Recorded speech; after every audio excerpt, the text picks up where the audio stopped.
आणि वाढदिवसानिमित्त राज ठाकरे साहेब हे उद्धव ठाकरे साहेबांना भेटून शुभेच्छा देत असतील तर ती चांगली गोष्ट आहे. शिवसेना पक्षप्रमुख हे बाळासाहेब ठाकरे साहेबांचा फोटो हा मागे होता. जसं काय या दोन भावांना ते सांगतायत की आता भाऊ म्हणून तुम्ही एकत्रित या. आपण जे काही समाजामध्ये वागतो नाही तर आपले कार्यकर्ते ज्या पद्धतीने तिथं वागत असतात त्याचा प्रत्यक्ष अप्रत्यक्ष फायदा मात्र बीजेपीला होऊ नये. आणि वाढदिवसानिमित्त राज ठाकरे साहेब हे उद्धव ठाकरे साहेबांना भेटून शुभेच्छा देत असतील तर ती चांगली गोष्ट आहे. त्याच्याचबरोबर योगायोग बघा या दोघांचा फोटो जिथे काढला त्या फोटोच्या मागे शिवसेना पक्षप्रमुख हे बाळासाहेब ठाकरे साहेबांचा फोटो हा मागे होता. जसं काय या दोन भावांना ते सांगतायत की आता भाऊ म्हणून तुम्ही एकत्रित या.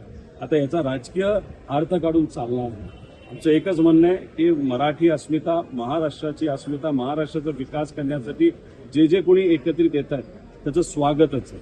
पण स्वागत करत असताना राजकीय भूमिका घेत असताना आपण जे काही समाजामध्ये वागतो नाही तर आपले कार्यकर्ते ज्या पद्धतीने तिथं वागत असतात त्याचा प्रत्यक्ष अप्रत्यक्ष फायदा मात्र बीजेपीला होऊ नये याची दक्षता सर्वच पक्षांनी तिथे घेतली पाहिजे.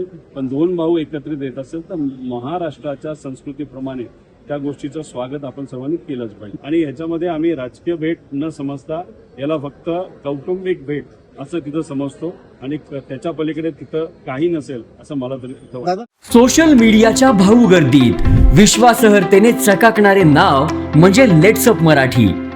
सगळ्यांना, सगळ्या नागरिकांना ती स्पीच, ती लेट्सअप वरील मुलाखती म्हणजे विचारांचा खजिना. त्यानंतरच्या निवडणुकीमध्ये मला सोडून गेले. बातम्या केवळ वस्तुस्थिती सांगणाऱ्या, न प्रोपगंडा, फक्त जनतेचा अजेंडा. क्योंकि आने वाला कल जाने वाला है, जाने वाला कल आने वाला है. राजकारण, मनोरंजन असो की क्रीडा क्षेत्र, महाराष्ट्राची स्पंदने संवेदनशीलतेने टिपणारे माध्यम म्हणजे लेट्सअप मराठी. जगासोबत एक पाऊल पुढे राहण्यासाठी लेट्सअपचे ॲप, सोशल मीडिया आणि वेबसाईट सोबत कनेक्टेड रहा.